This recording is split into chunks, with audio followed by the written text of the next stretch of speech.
We're going to touch on e-learning for a moment. E-learning has been around for several years and provides learning tools anytime, anywhere. Several studies have been shown that link e-learning to increased productivity.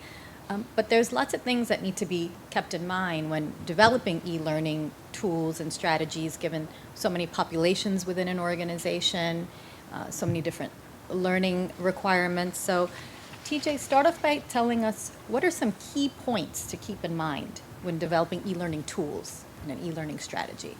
I think the first point is what kind of learning you're talking about, and then what do you mean by e-learning? Because, e-learning as a phrase encompasses so much. So you say, oh, you're going to take an e-learning, and you go on, and basically somebody's used Articulate, was a program there, over a PowerPoint, and it's sort of going slide through slide while this person is talking through this slide here, and they're saying that it's e-learning, and I guess technically you could say it fits into that, but it's certainly at the low end of the scale here. On the the other end of that spectrum, you've got experiences which are immersive for the person there, and they're constantly having to interact with things there. So when we've taken this approach here, we really have said, well, what do we want the person to be able to do here? Is this really more, is this a sit-down dinner or is this a buffet, right? So do we simply want to give somebody access to a lot of different content and the opportunity to interact with it in different ways that they're going to choose? Or is this something where we're dealing with, compliance around our people who are dealing with foreign clients there around, compliance on that or compliance on EEOC. So what really drives our approach to e-learning is what type of learning is going on within that. There are a lot of different things that you can take advantage of. The other thing that I think drives it there is the view going to be worth the climb, right? So if we're going to spend more time, more expense developing an e-learning there, and this gets to the point of having to sell your service there, can I then justify back to the CFO there that, oh, no, that was really, really worth it that we did that. And so we look carefully at, is this a broad enough need that you can justify? Are you going to be able to reuse this again here? So a lot of learning in our field is very technical around, how do you make an assessment? How do you create a cut score for an assessment there? That's worth it for us to go in, to use a combination of video and other media, a lot of interleaved practice with people there. But on some other things there, some will say we want to do learning around a particular management practice, and we'll say, maybe you could just send out a memo, and you would probably get as good a response to that.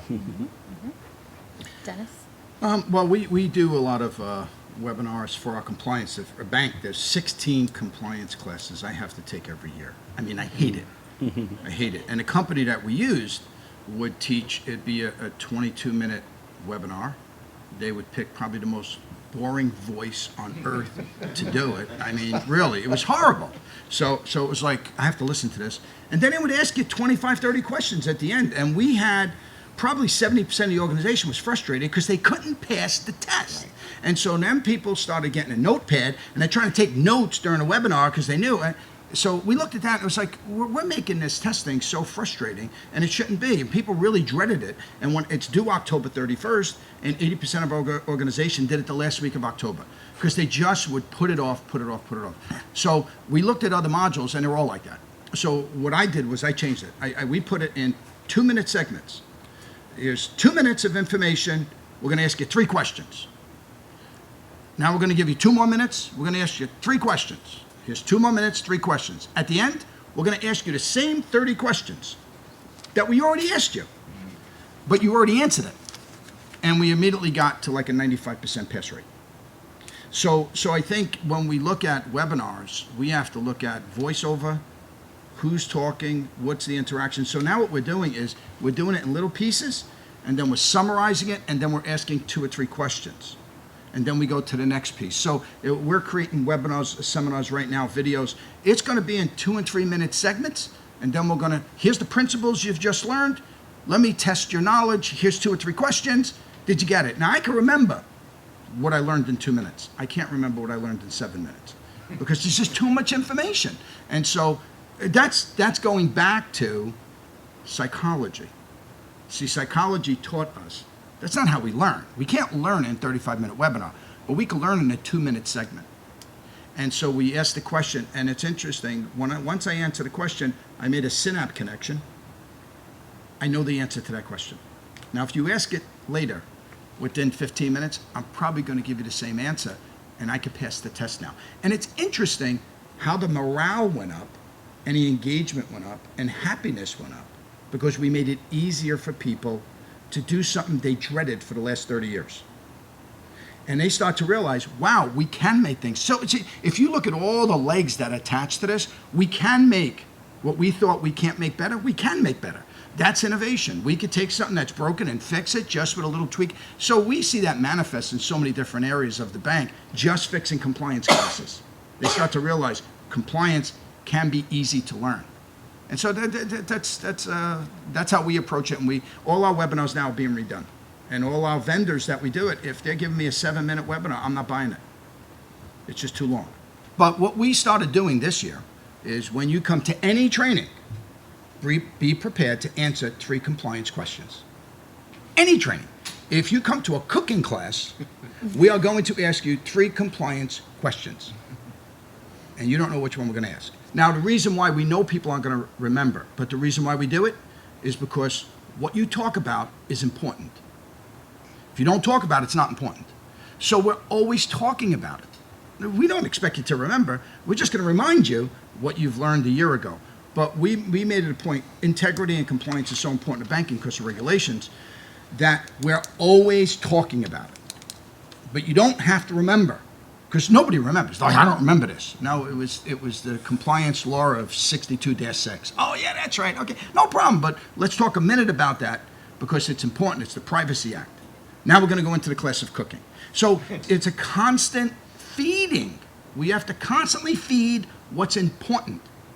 You don't learn it once. People say, "Oh, I took that class last year. I don't need to take that." No, you need to read the book 10 times to get the essence of the book. You don't read it once. You need to hear the song 10 times to sing it without the music, right? And that's the same with what we're teaching, is you need to be able to sing it without hearing it being sung. And that's what success is all about. So it's a constant repetition. Our screensavers are quotes. I mean, we have what we call the morning juice, which if anybody's interested, you give me a card. But we send out a 2-minute or less motivational story every day of the week. We've been doing it for 2 years, never missed a day. And so we tell every employee, you start your day with something that makes you feel good. So every day we're reminding people, feel good today. Start your day thinking positive. It's a constant of you don't need to be stuck in neutral. You could change your life. You could think like a winner. And it's every day you got to take time to think that way. So, we're not expecting people to remember, but we just keep on reminding them. Yeah. Regis? Yeah, we have Morgan Freeman narrate all our e-learning, so it's highly engaged. That's great, man. The voice of God. Yeah. That's great.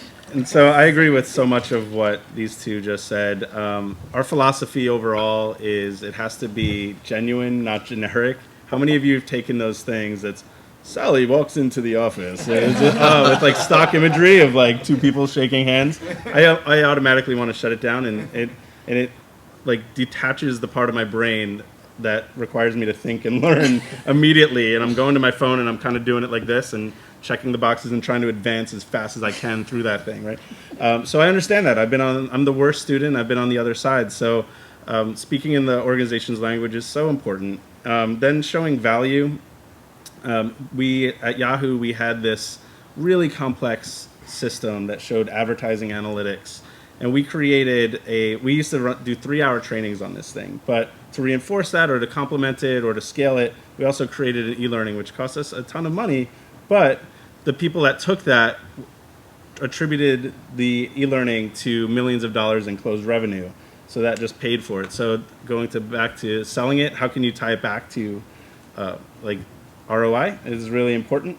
And then just creating those short snippets is invaluable. Everything that we teach live, we also create short snippets for just the certain elements. So whether it's giving feedback, we have 10 different scenarios for giving feedback. What happens when you're direct report pushes back on you? What happens if they shut down? What happens if they cry? Right? All of these scenarios, so people, instead of having to go to the class and wait a month, can just pull it up and watch a 2-minute thing. I love the idea of the real-time daily things.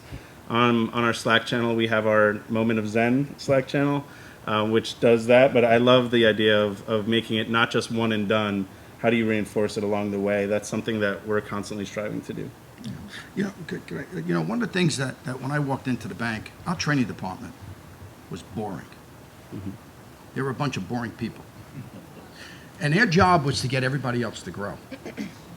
And it ain't gonna work. We live in a world you cannot fool another human being.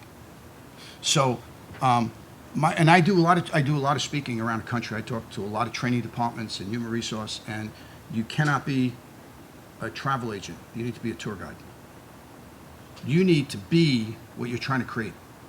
And if you have a department that is fake, and you're just here to make everybody else better, but you haven't gotten better in the last 20 years, your people are going to say you ain't fooling us. And so I look at results as how well am I doing? I don't blame the audience if they didn't learn. I go back to my team and say, what are 10 things we could have done we didn't do? Why did people not take what we gave them and use it? I don't blame the audience. And when I got into the department, it was the audience that was crazy, not the department. And what I found out was, you're a bunch of boring people here. You don't know how to engage people. You haven't changed anything in your life in the last 20 years. You're not thinking like a winner, and you're trying to get other people to be great. You know what people say? You ain't fooling us. And even human resource department. Listen, if there's anybody from human resource department, I apologize, but you don't get it. But you don't get it. Seriously, I can only tell you by experience. They know benefits. They don't know leadership. They don't know personal development. That is not stuff they study. You don't read an article in a trade magazine and say, I know what emotional intelligence is now because I read a 1,500-page article, a 1,500-word article. You have to study these topics. So one of the things that we're challenged with all the time is, how do we get my people to wake up thinking like a winner? And so there's an interesting line that I've learned a couple of years ago. You teach what you know. You reproduce who you are. So I don't want my trainers to teach what they know. I want them to be the people that we want to have in our organization. So they go through personal development. They have to read a book a month. They belong to my book club. My job is to get them to change their lives, so that when they're in a classroom, they're not talking from here. Because you talk from here, you ain't moving anything. What do you need to talk from? You got to talk from the heart. And so you got to get there and you got to talk heart to heart with 35 people and say, I am in the same boat you are. We're all being challenged in a stressful world on how to be great. And let's learn this thing together. See, that's immersive. And training departments, you got to go back and say, how do we become great? Our team. We need to be great so that we're the model of greatness in the organization, not the training department. We're the training. We don't even call training now. We're called the elite. Because my department is the best dressed, they polish their shoes, they know what they're talking about, and you could ask any of them, what book are you reading? I'm reading 7 Habits of Highly Effective People. I'm reading Think and Grow. They're all on a path of becoming great. That's the model I want in front of my employees. I do the town hall meetings for the president. We have a bank band. I formed a band. We have 25 people that can sing and play instruments. And we do fundraising concerts every year. We do 5 concerts a year. We raised $60,000 last year for nonprofits with our concerts. So we do stuff like, I'm involved in everything. We moved ourselves. One of the things that you can do, and when I did consulting for corporations, this is what I said. You need to study companies that are already doing this and get your executive team exposed to that. You need to look at companies like Zappos. You need to look at companies like Southwest Airlines, Ritz-Carlton Hotel. These are best-in-class companies, and what you'll find is they're paying attention to this stuff. That's the common link. So my CEO knows Ritz-Carlton Hotel. He knows it's a great hotel. Well, you show him behind the scenes of how they create a best-in-class, and it's the same thing. I'm saying we should do it, and they go, wow, yeah, we could do this. Yeah, I want to be great just like the Ritz-Carlton. So when he's talking to the group, he says, I want to be the Ritz-Carlton of banking. Because he studied Ritz-Carlton. He understands. Wow, you make money with this stuff. There's money to be made with this. This isn't an expense. You can make a lot of money with this. But you got to have the case study. You have to have the evidence. And that's that's on our shoulders to gather that case study, and say, hey, here's the proof. This stuff works. Happy employees make companies money. Engaged employees make companies money. Happy employees learn. Happy employees get sick less. Happy employees don't steal. Happy employees come in early, they leave a little bit later. Happy employees have good ideas. You can fill in a blank. So it's really evidence there. But we get involved in everything. I started with 2 people in my department. I have 20 now. They invested a lot of money in our department, but they see things happening. And so we had $1 million budget. Now we have a $5 million budget just for classes. That's a lot of money to buy classes. But they see the evidence. They're not stupid. They don't waste money. But they say, you've proved to me you can make money with this stuff. That's what sometimes is missing, is that they look at you guys as an expense. Yeah. Something I've learned in the previous organizations and now at BuzzFeed is something at BuzzFeed that's really true is that learning is in our DNA. And there's certainly always going to be that administrative, like, uphill battle, like, proving your worth thing. But unless you have blind faith from senior leadership that, yeah, we just believe in learning, you go experiment on some things, try things out, it's going to be really hard for you. I think that for us, we're able to continue to try new sessions, new ways of doing things. We experimented recently with a neuroscience-based headset that monitors your attention span. Things like that I would have never been able to do because I was always, like, in my LMS or doing these things that slowed us down and made us less productive. We don't have an LMS at BuzzFeed on purpose. Although we may need one eventually, I would rather have my team, who are Jacks and Jills of all trades, spend a little bit more time on the manual aspect of monitoring who's going to their sessions than spending their whole time pulling reports and making it a bad user experience for the people on the other side. I always ask LMS vendors who contact me, how many clicks does it take to sign up for something? And if the answer is more than one, then I hang up the phone, right? Because I don't want a bad user experience for people. And I think that if you always have your audience in mind and are showing value with the anecdotal feedback, when I have the president of the company say, Regis, your onboarding program is awesome, I just hear from people on the floor, that's all I need, right? I don't need to show them numbers and constant, like, proof. But at BuzzFeed, it's just a little bit different, and I have that luxury, which is nice. Well, community service is important to the banking because we're always in the community. And so the thought was, how do we get people to volunteer for community service? Because we always had the same group show up at community stuff. So we added 1 extra day onto onboarding. We do a 3-day onboarding now. So any employee coming to the bank has 3 days to learn about the company. On the 3rd day, no matter who you are, where you're going, what position you're at, we send you to a soup kitchen in Morristown, New Jersey. So every employee, they meet us at the soup kitchen that day, and then we go back to the home office. And I'll do like 3 or 4 onboardings a year, and when I do it, I try to find who is the highest ranked in the class, like a senior VP or an EVP that's hired by the bank or a director that's hired by the bank. And when we get to the soup kitchen, I give them the job of washing the toilets. And I just love it because the reaction is, excuse me? I'm like, yeah. Yeah, well, you're SVP? Yeah, I'm a senior VP. Good. Here's the brush. Here's the towel. And your job is to wash the toilet of this soup kitchen. I'll see you in an hour. And they are mad. But when they come back, they're crying. They're emotionally affected because they say, I never did anything like this in my whole life. I can't believe I thought people that go to a soup kitchen are lazy, good-for-nothings. They're not. They're real people. And it just kind of softens them up. And they start to realize. And that is a definite paradigm interruption. And they start to realize, wow, community service is important. I like what it feels like. We have about an 80% participation rate on community service in our bank. People love community service. We're known for that in New Jersey, for community service. But if you want that to be important, then you have to have people experience that. So we force people to go to a soup kitchen. Everyone comes back and they love the experience. So these are the types of things that you could think about and say, if we want them to feel that, what could we do to have them experience that so that they want to recreate that experience again? And so these are the things that, again, it goes back to psychology, right?